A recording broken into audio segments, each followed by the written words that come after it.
हमारा विषय श्रम कानून में जो परिवर्तन किए जा रहे हैं वो भारत के संविधान पर हमला है।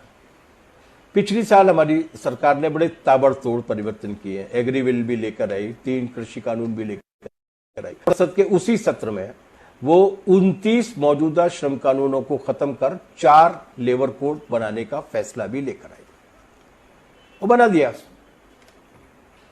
क्या है ये? अगर हम ज्यादा विस्तार में न जाएं तो 2 ही बातें कही जा सकती है कि इन सारे श्रम कानूनों को खत्म करके 4 लेबर कोड को लाने के बाद सरकार ने इस देश के मजदूरों को ऐसी स्थिति में पहुंचा दिया है जो 19वीं शताब्दी के बर्बर पूंजीवाद के शोषण जैसी अवस्था है। मजदूरों के सारे अधिकार छीन के उन्हें एक ऐसी स्थिति में पहुंचा दिया गया है जिसका मतलब यह है कि वो सिर्फ और केवल बंधुआ मजदूर से भी ज्यादा बदतर स्थिति में रह सकते हैं। न्यूनतम वेतन का कानून नहीं होगा। कितनी बहस के बाद, कितने संघर्षों के बाद ये कानून बना था। 8 घंटे के अधिकार का जो 1886 में लड़ाई अंतर्राष्ट्रीय पैमाने पर शुरू हुई थी, वो भारत के मजदूरों में वो लड़ाई 1883 में शुरू हो गई थी, जब हावड़ा की रेल फैक्ट्री के मजदूरों ने, कोच फैक्ट्री के मजदूरों ने हड़ताल की थी। वो जो 8 घंटे काम की लड़ाई लड़ के जो अधिकार हासिल किया गया था, सरकार ने एक झटके में उसको हटा दिया और लेबर कोड में उस 8 घंटे की बाध्यकारी शर्त को समाप्त कर 12 घंटे और 16 घंटे तक किसी भी स्थिति में काम करने के अधिकार उन्होंने दे दिया। उद्योग में मजदूर जो काम करने के लिए जाता है, चाहे वो खदान हो चाहे वो उद्योग हो, उस उद्योग में इस तरीके का सेफ्टी सिक्योरिटी का अरेंजमेंट होना चाहिए ताकि उसकी जान खतरे में नहीं पड़े। उत्पादन और मुनाफे दोनों से ज्यादा कीमती है जान। ये समझदारी आने के बाद वो कानून बने थे जो फैक्ट्री एक्ट में तमाम सारे वो इंडस्ट्रियल सेफ्टी के लिए जो बनते थे। सरकार ने उन कानूनों को भी एक तरीके से खत्म ही कर दिया है, क्योंकि अब उसने वो सारा का सारा जिम्मा जो है वो उद्योग के मालिक पर छोड़ दिया है। अब सरकार की ओर से उनका किसी भी तरीके का इंस्पेक्शन नहीं हो सकता। एक और बड़ा परिवर्तन किया गया और वो परिवर्तन ये कि अब अगर कोई हड़ताल कर नहीं सकता, जिस तरीके के परिवर्तन, जिस तरीके की प्रोविजंस को लेकर आए हैं, उसके बाद हड़ताल कोई कर नहीं सकता। इसके बाद भी कोई अगर हड़ताल करने का साहस करेगा तो उसके लिए सजा भी है, जुर्माना भी है, दंडनीय भी है, आर्थिक दंड भी है और जेल भी है। हड़ताल जैसे, विरोध करने जैसे लोकतांत्रिक अधिकार को भी सरकार ने इन 4 लेबर कोड्स के जरिए इस देश की मजदूर, संगठित मजदूर, असंगठित मजदूर, हर तरीके के मजदूर से छीन लिया। और तीसरी बात यह है कि इसमें जो एक और औजार हो सकता था जो बड़े टाइम टेस्टेड था, जो बड़ी मुश्किल से इस दुनिया के वर्कर्स ने हासिल किया था, और वो था ट्रेड यूनियन बनाने का अधिकार। उस ट्रेड यूनियन बनाने के अधिकार को भी पूरी तरीके से छीन लिया गया है। और कुल मिलाकर ये एक ऐसी स्थिति लाई जा रही है जिस स्थिति में इस देश का मेहनतकश, चाहे वो कारखानों में काम करने वाला हो, चाहे वो असंगठित क्षेत्र में काम करने वाला हो, चाहे वो खदानों में काम करने वाला हो, पूरी तरीके से मुनाफाखोर मगरमच्छों की मेहरबानी का मोहताज हो जाएगा। और उसी तरीके से हादसे घटेंगे जिस तरीके के हादसे पूंजीवाद की शुरुआत की अवस्था में घटा। ये जो कानून जिनको हटाया गया है, वो 29 कानून, वो कानून रातों रात नहीं बने थे। उन कानूनों के पीछे सैकड़ों वर्षों के संघर्ष थे, बड़े बड़े संघर्ष थे। उनके बाद एक एक कानून बना, फिर उसमें थोड़ी बहुत तरमीम हुई, तब्दीली आई। 150 पौने 200 साल में भारत के मजदूर वर्ग ने जो लड़ाइयां लड़ी, उन सारी लड़ाइयों को उन्होंने एकदम से गुम कर दिया 4 लेबर कोड बनाने के जरिए। और यही वजह है कि आज देश के सारे श्रमिक संगठन उसके खिलाफ संघर्ष कर रहे हैं। ये इस नवोदार नीतियों का ये हिस्सा है। उस नवोदार नीति के खिलाफ पिछले 25 से 1 साल में 20 से ज्यादा हड़तालें पूरे देश भर के पैमाने पर हो चुकी हैं। अभी 26 नवंबर 2020 को ये हड़ताल की गई थी जिसमें लगभग 25 करोड़ लोगों ने भाग लिया था। अभी लंबी हड़ताल की भी तैयारी चल रही है। लेकिन क्या ये सिर्फ मजदूरों की चिंता का मामला है? क्या ये केवल सेक्शनल मामला है, लेबर लॉस का मामला है? नहीं, इसका बुनियादी रूप कुछ और है। जिस संसद सत्र में ये लेबर कोड जबरिया पास कराए गए थे, उसी संसद सत्र में ये पारित कराया गया था। तीनों कृषि कानून भी पारित कराए गए थे, और वो भी केवल किसानों का मामला नहीं है, जिस तरीके से ये मजदूरों का मामला नहीं है, सिर्फ इसी तरीके से खेती के कानून भी सिर्फ किसानों का मामला नहीं है। ये भारत के संविधान पर हमला है। भारत के संविधान की जो मूल बनावट है, भारत के संविधान का जो मूल आधार है, भारत के संविधान का जो ढांचा है, उस ढांचे को ध्वस्त करने वाले हैं। कैसे? इस क्यों और कैसे पर आने के पहले थोड़ी देर का समय हम लोग खर्च करेंगे ये जानने के लिए कि ये भारत का संविधान कैसे बन गया। क्या कुछ नेताओं के दिमाग में अचानक से एक बहुत अच्छा विचार आया? क्या अचानक संविधान सभा में बैठे हुए जो विद्वत जन थे, उन विद्वत जनों ने सोचा कि चलो आप कुछ अच्छा कर लेते हैं? ये उस देश का संविधान है जिस देश की सभ्यता 5000 से लेकर 7000 साल तक पुरानी है। अगर सिंधु घाटी और मोहनजोदड़ो की खुदाई में जो प्रमाण मिले हैं, उनसे हम अगर शुरुआत करते हैं बसाहट की, तो वो लगभग 7000 साल पुरानी है। अगर हम जहाँ से ये साहित्य की और दर्शन की सृजन का काम शुरू हुआ है, अगर वहाँ से हम लोग शुरू करते हैं तो तकरीबन 4-4,500 साल पुरानी है। इस पूरे 5-7 हजार साल पुरानी सभ्यता में बहुत अच्छा साहित्य है, बहुत अच्छा दर्शन है, बहुत अच्छी बहसें हैं, अनेक किताबें हैं, लेकिन एक भी किताब, एक भी ग्रंथ, एक भी विचार ऐसा नहीं है जिस विचार में वो बात कही गई हो जो 26 जनवरी 1950 को इस देश की जनता द्वारा इस देश की जनता को सौंपे गए संविधान में कही है। वो क्या बात है? इससे पहले की जितनी भी किताबें थी, इससे पहले की जितनी भी समझदारियां थी, वो किसी न किसी तरीके की असमानता या गैर बराबरी को इंस्टीट्यूशनलाइज करती थी, उसके आधार पर समाज का ढांचा करती थी। ये पहली किताब है जिसने हर तरीके की असमानता और गैर बराबरी को प्रतिबंधित किया, दंडित करने के प्रावधान दिए, चाहे वो भाषा के नाम पर हो, चाहे वो लैंगिकता के नाम पर हो, चाहे वो जाति के नाम पर हो, चाहे वो वर्ण के नाम पर हो, चाहे वो क्षेत्र के नाम पर हो, चाहे वो काम के नाम पर हो। किसी भी तरीके की ऊंच नीच इस समाज के अंदर नहीं होगी, और ये केवल किताब में लिखने से नहीं होगा। इसके लिए जाहिर सी बात है कि आपको एक पूरी का पूरा उस पूरी की पूरी प्रक्रिया को पैदा करना पड़ेगा जिसके जरिए इस तरीके के हालात पैदा हों, और इसीलिए लोकतंत्र आया। समता की धारणा के साथ लोकतंत्र आया, लोकतंत्र के साथ सार्वत्रिक मताधिकार भी आया। हर एक को वोट डालने का अधिकार होना चाहिए। हमारे देश में महिलाओं को वोट डालने का अधिकार उस जमाने में मिल गया था जब यूरोप के भी कई सारे देशों में नहीं था। ये सब कैसे पैदा हुआ? ये देश भर में तकरीबन 90 साल तक जनता के आंदोलनों के दौरान जो बहस चली है उसका नतीजा था। 1857 की जो पहली स्वाधीनता संग्राम की लड़ाई थी, जो महाविप्लव था, उस महाविप्लव के बाद इस देश में एक भावना पैदा हुई कि नहीं, हमें अंग्रेज नहीं चाहिए, हमें साम्राज्यवाद नहीं चाहिए, हमें उपनिवेशवाद नहीं चाहिए। अलग अलग किस्म के राजा, रानी, बादशाह सारे लोग मिलकर इकट्ठा हुए और एक राजनीतिक भूगोल वाले देश की वास्तविक परिकल्पना लोगों के दिमाग में आई। जब तात्या टोपे भी जा रहे हैं, लक्ष्मीबाई भी जा रही है, मंगल पांडे भी आ रहे हैं, तमाम सारे सैनिक भी आ रहे हैं, किस लिए? कि दिल्ली पे वायसराय नहीं चाहिए, बहादुर शाह जफर चाहिए। ये एक मोटी मोटी सी भावना थी कि हमें किस तरीके का देश चाहिए। ये और ज्यादा विकसित हुई 1919 में जलियांवाला बाग के बाद, जब इस देश में एक ऐसी धाराएं आजादी की लड़ाई में कूदी जो जेल भी जाती थी, जो लाठियां भी खाती थी, जो सत्याग्रह में भी रहती थी, जो फांसी का फंदा भी चूमती थी, आंदोलन में लगी रहती थी, लेकिन इसके बावजूद आंदोलन में बहस भी करती थी, एक दूसरे के साथ भी बहस करती थी, जनता के बीच में भी बहस करती थी। उसमें भगत सिंह की धारा थी, उसमें कांग्रेस में चली हुई बहसें थी, उसमें गांधी जी थे, उसमें नेहरू थे, उसमें अंबेडकर थे, उसमें पेरियार थे, उसमें कम्युनिस्ट थे, उसमें समाजवादी थे, मजदूर किसानों के तमाम संगठन थे, सांस्कृतिक संगठन थे, कवि, लेखक, साहित्यकार, ये जितने भी जन आंदोलन की अनेक जागरण की जितनी भी धाराएं थी, वो जागरण की धारा इसमें शामिल थी। और उनके पास एक उदाहरण भी था।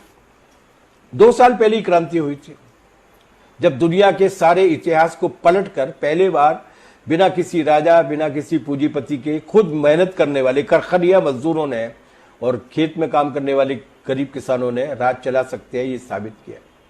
ये हुआ था पहली बार।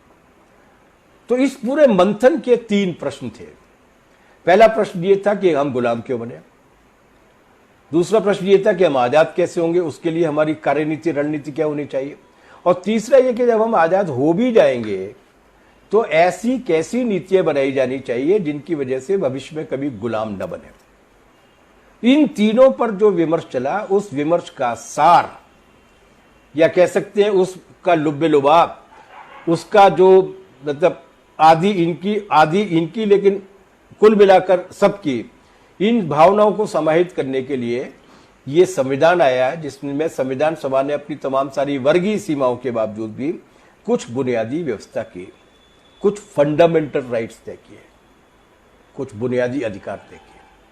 और उसी संविधान के अनुच्छेद 13 में उन्होंने इस बात को लिख भी दिया कि संसद द्वारा ऐसा कोई भी कानून नहीं बनाया जा सकता जिससे संविधान के इस भाग 3 में जो मौलिक अधिकार लिखे गए हैं, उन मौलिक अधिकारों को उनसे छीना जा सके।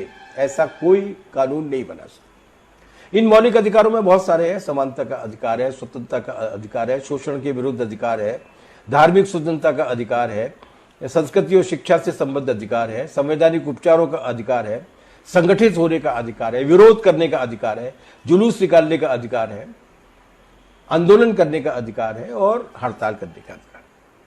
ये जो श्रम कानूनों में परिवर्तन है, वो परिवर्तन इन सारे फंडामेंटल राइट्स को समाप्त करने की कोशिश। मैं गोलकनाथ केस और केशवानंद भारती की केस की बात नहीं कर रहा, लेकिन जैसे संगठित होने का बुनियादी अधिकार है इस देश के संविधान, और ये 4 लेबर कोड हड़ताल के अधिकार को छीनते हैं, यूनियन बनाने के अधिकार को छीनते हैं, और केवल छीनते ही नहीं है बल्कि उस पर जुर्माना भी लगाते हैं और सजा भी लगाते हैं। संविधान के फंडामेंटल राइट्स के साथ साथ संविधान का एक और हिस्सा है डायरेक्टिव प्रिंसिपल्स के रूप में जो जाना जाता है।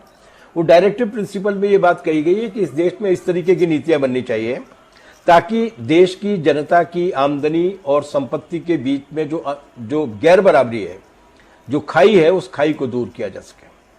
और उसमें उन्होंने लिखा था कि इस तरीके की नीतियां बने, ए, ताकि संपत्ति का केंद्रीकरण नहीं हो, बी, अगर किसी की न्यूनतम आमदनी 1 रुपया है तो अधिकतम आमदनी 10 रुपए से ज्यादा नहीं होनी चाहिए।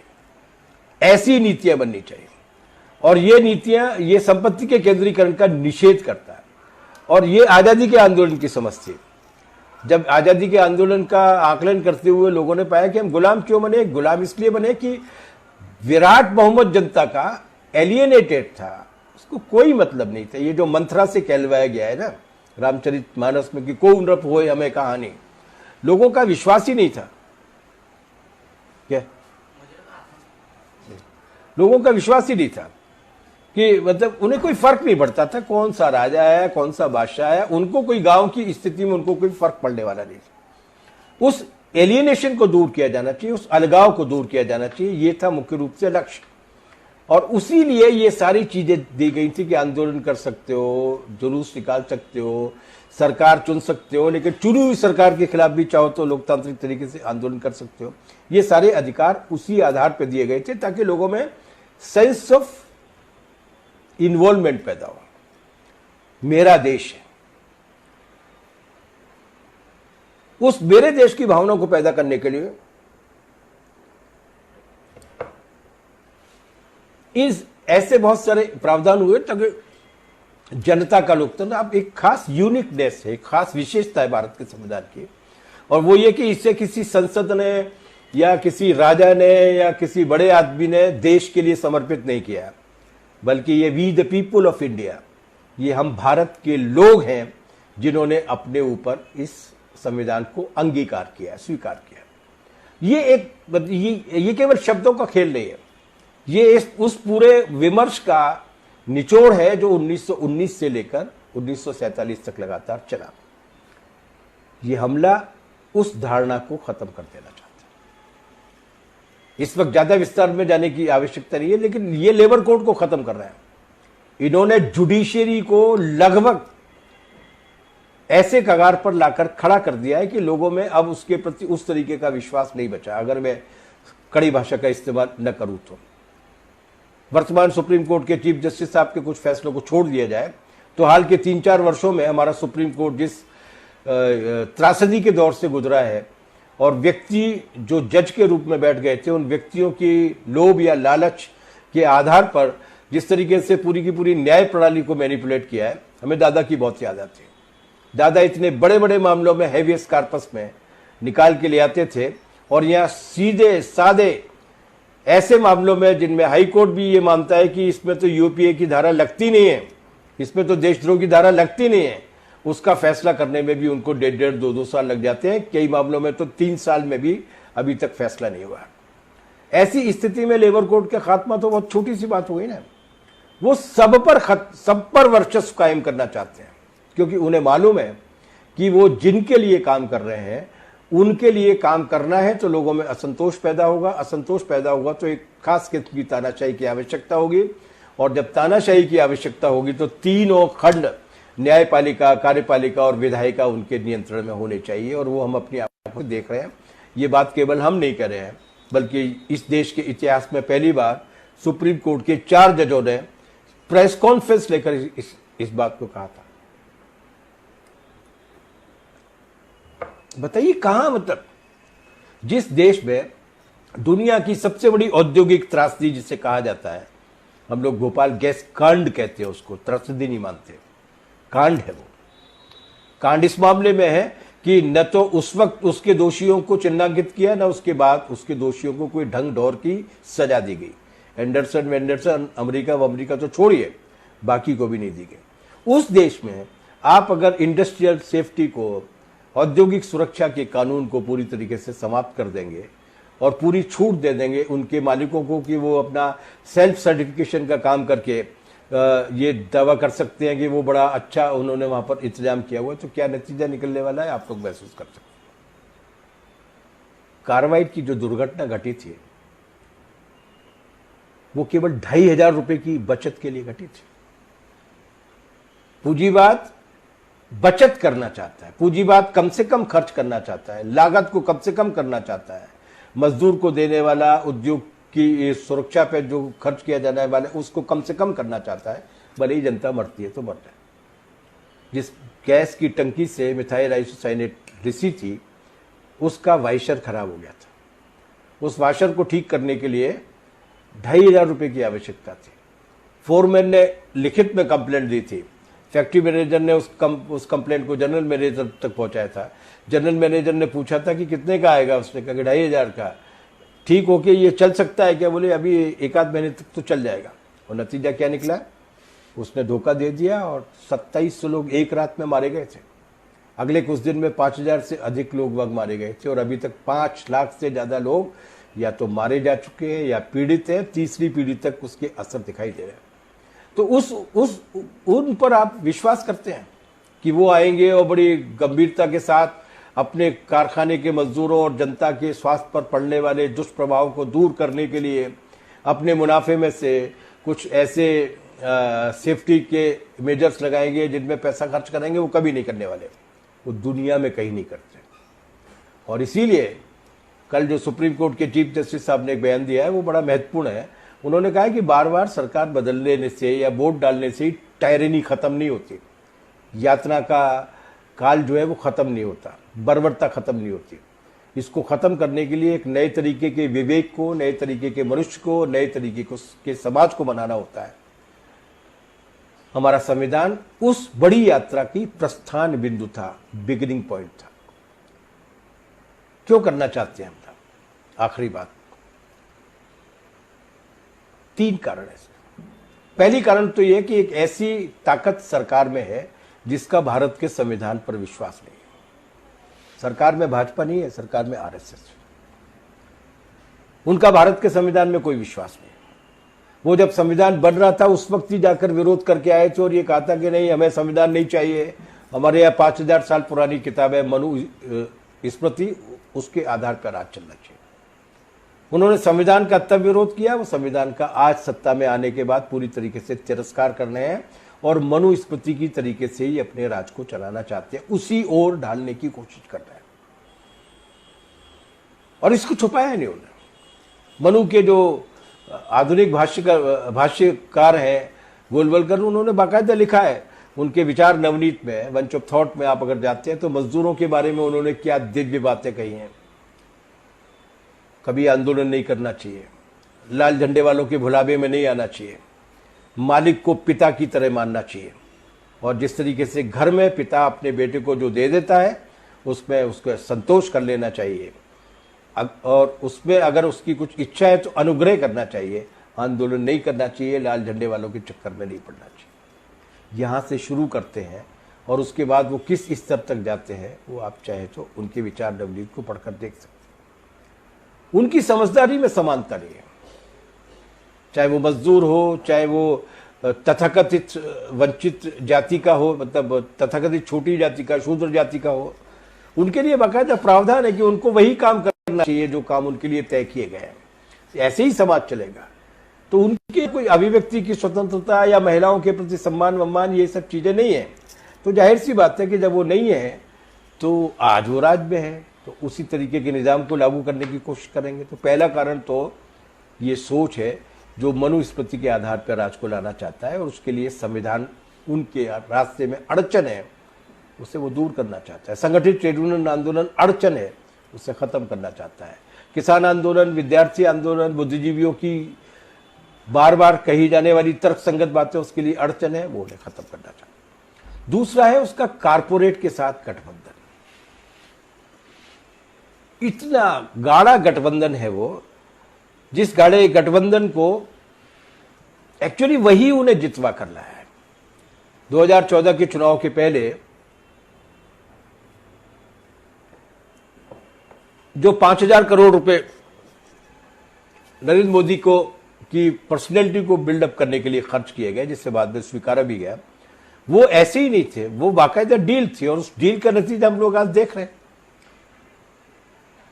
डिफेंस कारखाने बेचने का फैसला ले लिया, रामनाथ कोविंद जी के, राष्ट्रपति महोदय जी के दस्तखत हो चुके हैं आज।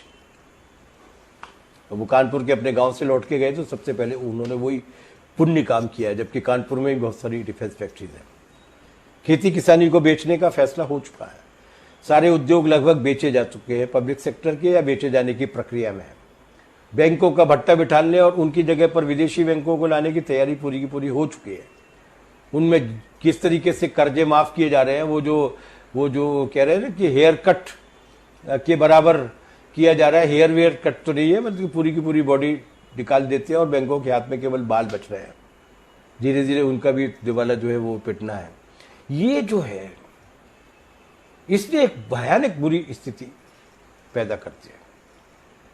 कितनी कमाई है, 90 करोड़ रुपया प्रति घंटा कमाया है मुकेश अंबानी जी ने, 112 करोड़ रुपए प्रति घंटा कमाया है अडानी जी ने। इसी लॉकडाउन के पीरियड में, जिस लॉकडाउन के पीरियड में वकीलों की क्या हालत हुई है बाकी तो छोड़िए, लेकिन चूंकि आज ऑल इंडिया लॉयर्स यूनियन का कार्यक्रम था और आज हम हरिनारायण उपाध्याय जी को याद कर रहे हैं, तो वकीलों की हालत क्या हुई। 90-95% वकील ऐसे। हम जिस टाउनशिप में रहते हैं वहां पे 2-3 वकील भी रहते हैं। हम जिस टाउनशिप में रहते हैं उसके ठीक बाहर एक ऑटो स्टैंड भी है। जब लॉकडाउन के पीरियड आए तो सारे ऑटो वालों ने सब्जी के ठेले लगा दिए। कम से कम लागत आती थी और आमदनी हो जाती थी, और कुछ मिले न मिले सब्जी तो मिली जाती थी खाने के लिए। एक दिन सब्जी खरीदते हुए एक वकील साहब हमको मिले और उन्होंने कहा कि ये अच्छे लोग हैं, इनका ऑटो बंद हुआ तो इन्होंने सब्जी बेचना शुरू कर दी, हम तो सब्जी भी नहीं बेच सकते। इतनी बुरी स्थिति में था ये 90-95% से ज़्यादा वकीलों का हिस्सा। क्या सरकार के पास कोई फंड नहीं है? सरकार के पास कोई कोष नहीं है जिस कोष में से वो इस तरीके की आपदाओं के वक्त, अभी कहा है सुप्रीम कोर्ट ने कोरोना मौतों के बारे में कि उनको मुआवजा और राहत राशि मिलने चाहिए, लेकिन ऐसी जब आपदा आती है तो नहीं है आपके पास। आप 20 लाख करोड़ रुपए का पैकेज लाए थे कोरोना की पहली लहर में, किसको मिला? उन्हीं कॉरपोरेट घरानों को जो पहले से ही ऑलरेडी कमा रहे थे। इसकी आड़ में अगर आता है संविधान, इसकी आड़ में अगर लोगों का आंदोलन, इसकी आड़ में अगर लोकतांत्रिक प्रतिरोध आते हैं खत्म करो। ट्रेड यूनियन नहीं चाहिए, मजदूर आंदोलन नहीं चाहिए, हड़ताल नहीं चाहिए, किसान नहीं चाहिए। अडानी खरीदेगा, अंबानी होगा, बाकी सारी की सारी रियाया है, क्योंकि मनु महाराज लिख गए हैं कि संपत्ति रखने का और राज करने का अधिकार कुछ चुनिंदा लोगों के पास होना चाहिए। बाकी लोगों को उनके रहमो करम पर वो जो नियम बना के गए हैं उन नियमों के आधार पर वंचित जीवन काटने की आदत डालनी चाहिए। ये दो कारण हैं मुख्य रूप से, आरएसएस का सोच, आरएसएस का मनुवाद को लाने का विचार और उस रास्ते पर बनने की कोशिश, और कॉरपोरेट का नियंत्रण। तीसरा कारण और है, और वो ये है कि हम और वो हम हैं। हमने, हमारी पीढ़ियों ने संविधान निर्माताओं की बात की अनदेखी की। 25 नवंबर 1949 को जब ये फाइनल ड्राफ्ट आया था संविधान सभा में, उस पर दस्तखत हो रहे थे, उस वक्त ड्राफ्टिंग कमेटी के चेयरमैन बाबा साहब अम्बेडकर ने 3 चेतावनियां दी थी। पहली चेतावनी में उन्होंने ये कहा था कि हमने राजनीतिक लोकतंत्र तो कायम कर लिया है, मगर हमारा समाज लोकतांत्रिक नहीं है। भारतीय सामाजिक ढांचे में 2 बातें अनुपस्थित हैं, एक लिबर्टी, स्वतंत्रता, और दूसरी भाईचारा, बहनापा, फ्रेटर्निटी। उन्होंने कहा था कि यदि जल्दी से जल्दी हमने सामाजिक लोकतंत्र कायम नहीं किया तो ये राजनीतिक लोकतंत्र भी सलामत नहीं रहेगा। और इस पिछले 40, 50, 60 साल के दौरान जिन बड़ी बड़ी राजनीतिक पार्टियों ने इस देश में राज किया, उन बड़ी बड़ी राजनीतिक पार्टियों को इस सामाजिक लोकतंत्र को कायम करने के लिए जो मुहिम चलानी थी, संविधान में लिखे गए प्रावधानों को जिस तरीके से लागू करना था, उन्हें लागू करने की बजाय उन्होंने इसको और ज़्यादा अलोकतांत्रिक बनाने में योगदान दिया है। अगर प्रगतिशील और वामपंथी ताकतों को छोड़ दिया जाए तो बाकी पूरी राजनीतिक धारा का रिकॉर्ड ये हमारे अनकिए का परिणाम है। उन्होंने दूसरी चेतावनी दी थी कि संविधान आप कितना भी अच्छा बना लो, लेकिन उसे लागू करने वाले लोग अच्छे नहीं होंगे तो अच्छा संविधान भी बुरा बन जाएगा। और हमारे यहाँ तो और भी ज्यादा खराब हुआ है। लागू करने वाले लोग बुरे ही नहीं है, लागू करने वाले लोग संविधान को न मानने वाले लोग हैं, जिनका एजेंडा यह है कि संविधान को खत्म कर देना चाहिए। और तीसरी चेतावनी और भी समसामयिक थी। उन्होंने कहा था कि अपनी शक्तियां किसी व्यक्ति, भले वो कितना ही महान क्यों नहीं हो, उसके चरणों में रख देना, उसे इतनी ताकत दे देना कि वो संविधान को ही पलट दे, संविधान और लोकतंत्र के लिए खतरनाक स्थिति है। वो बोले थे कि राजनीति में भक्ति या व्यक्ति पूजा संविधान के पतन और नतीजे में तानाशाही का सुनिश्चित रास्ता है।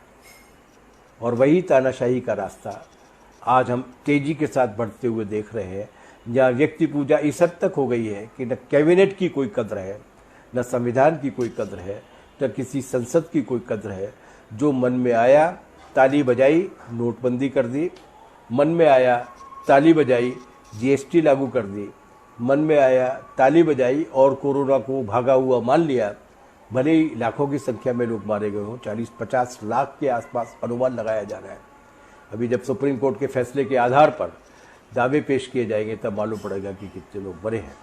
इसलिए ये मानना, ये जो तानाशाही की बढ़त है वो उसी बड़े एजेंडे का हिस्सा है जो हिंदुत्व और कॉरपोरेट का मिला जुला है।